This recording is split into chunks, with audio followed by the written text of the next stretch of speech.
তোমাদেরকে একটি মজার গল্প শোনাবো। আচ্ছা, তাহলে তোমাদেরকে একটি মজার গল্প শোনাই, তাই না? এক ব্যক্তি বাড়িতে থাকে, কখনো ভ্রমণে যায় না বা সফরে কোথাও যায় না। ওই ব্যক্তি বাড়িতে থেকে 4 রাকাতওয়ালা ফরজ নামাজকে সে 2 রাকাত পড়ে। মসজিদে গিয়ে যখন নামাজ পড়ে তখন ইমাম সাহেব 4 রাকাতওয়ালা নামাজ পড়ে, কিন্তু এই লোকটা 2 রাকাত পড়ে সালাম ফিরে চলে আসে। এরকম জোহরের নামাজ, আসরের নামাজ, মাগরিবের নামাজ, এশার নামাজ, সব নামাজে ইমাম সাহেব 4 রাকাত পড়ে, আর এই ব্যক্তি 2 রাকাত হইলে সালাম ফিরিয়ে চলে আসে। মানুষের জিজ্ঞাসা করে, ভাই নামাজ তো 4 রাকাত, ইমাম সাহেব এখনও সালাম ফিরে নাই, আপনি 2 রাকাত পরে সালাম ফিরে চলে যান কেন?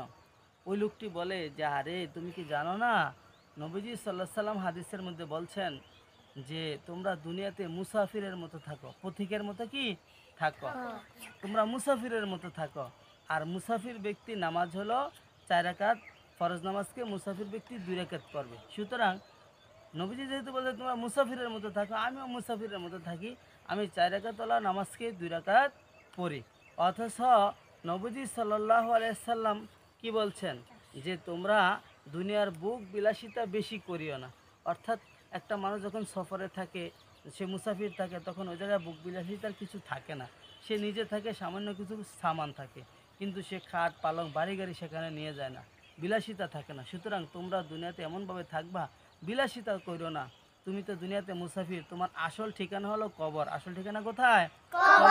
নবীজি সেই কথাটা বুঝাইছে, কিন্তু সে হাদিসের অর্থের উল্টা কইরা এইটা বলতেছে যে তোমরা মুসাফিরের মতো দুনিয়ায় থাকো, আর মুসাফিরের নামাজ যেহেতু 2 রাকাত, আমিও ঘরে 2 রাকাত নামাজ পড়ি, বাড়িতে থাকলেও 2 রাকাত নামাজ পড়ি, মসজিদে গেলেও 2 রাকাত কি পড়ি? নামাজ পড়ি। এই জন্য নবীজির হাদিস কি করতে হবে? ভালোভাবে বুঝতে হবে, ঠিক না?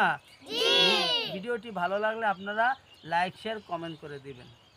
আসসালামু